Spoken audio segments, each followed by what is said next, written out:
Hello, my name is Ray Mahlaga and I'm a property journalist. Today we are at the South African Mint and today we're going to be talking about property. Renting a property can be risky. You don't know which tenant you're dealing with, if they're going to pay on time, and you don't know where their sources of funds come from in terms of their rent that they pay. But to help us here to explore all of that is Michelle Dickens. She is the MD of Credit Bureau Tenant Profile Network, or TPN. Michelle, always a pleasure speaking to you and thank you for joining us. Thanks, Ray. Divine to be here. Now, Michelle, we are at the museum talking about corruption, fraud and money laundering, which are all covered under FICA. Under FICA, are estate agents accountable? The National Treasury a few years back looked at some institutions that were at high risk for fraud, corruption and money laundering. These included the banks, attorney firms and estate agents. And what was required that these accountable institutions had to know the identity of their client and the address of their client.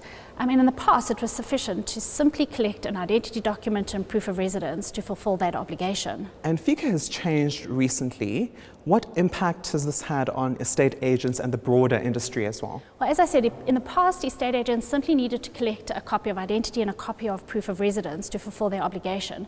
But now, in terms of the FICA amended, estate agents must also assess the risk of that application. And in order to do that, in some instances, they need to verify the accuracy of that information. So it's not about the collection only, it's also about the verification of the proof of residence and other personal details of potential tenants as well. That's exactly right. And in fact, TPN is quite excited to be teaming up with CPB Credit Bureau in order to bring this Know Your Client inquiry to the estate agent market. The ID verification with photo now accesses the National Population Register, which means we can confirm identity and we can confirm surname. We have a photo of the applicant taken at the time of application of smart ID or passports or barcode identity. We also confirm marital status and we confirm living deceased status. So our proof of residence uses golden source information to confirm proof of address.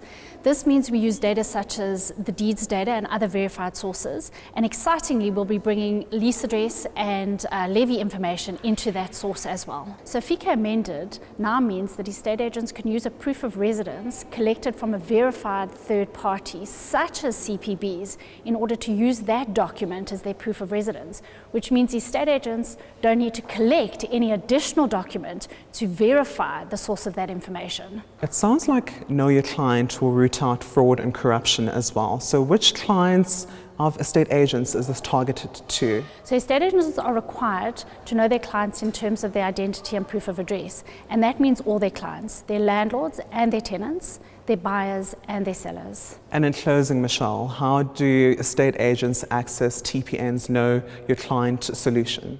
So TPN clients can simply log into www.tpn.co.za.